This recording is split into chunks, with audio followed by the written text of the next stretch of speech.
Méditation du 29 janvier. Aimez et Amen. Je vous donne un commandement nouveau. Aimez-vous les uns les autres comme je vous ai aimé. Vous aussi, aimez-vous les uns les autres. Jean 13, verset 34. Je dois expliquer le contexte pour qu'on comprenne l'histoire. Cela faisait plusieurs mois que j'allais dans une église qui avait changé considérablement de façon d'adorer. Je n'ai aucun cliché sur ce sujet si l'axe de cette adoration est la louange du Seigneur et sa reconnaissance en tant que Dieu vivant. Celle-ci, cependant, était une expérience d'un certain chaos et d'une certaine autocomplaisance. Il s'échappait quelques amen prononcés comme en anglais, ce qui me paraissait étrange et un peu snob. C'est ce que je pense, c'est donc subjectif. D'autre part, j'avais lu un article qui parlait des anglicismes qui s'étaient introduits dans la langue espagnole et comment l'Académie royale de la langue espagnole s'efforçait de combattre ces tendances. La campagne de défense était « Il n'y a qu'une langue maternelle ». En tant que philologue, je me suis senti brandir la bannière de la défense linguistique. Maintenant, l'histoire. Comme beaucoup d'autres, notre famille est un groupe de dialogue sur les réseaux sociaux. Là, on partage les joies, les tristesses, les occupations, les expériences et les messages de motivation. À un certain moment, une de mes nièces posta une image qui disait « Amen », sans accent sur le « E », qui signifie « aimer » en espagnol. Je n'ai pas fait attention à la référence biblique qui se trouvait sous l'expression et je l'ai comprise comme le retentissant « Amen », « Amen »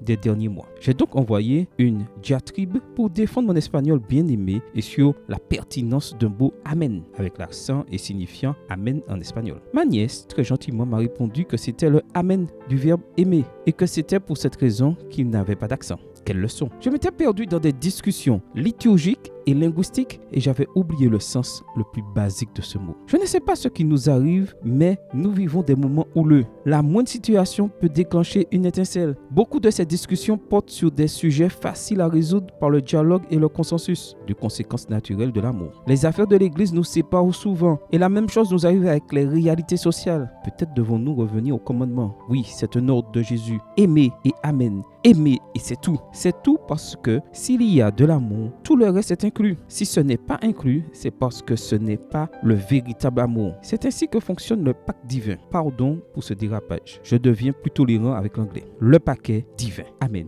Bonne journée à toi et que le Seigneur te bénisse.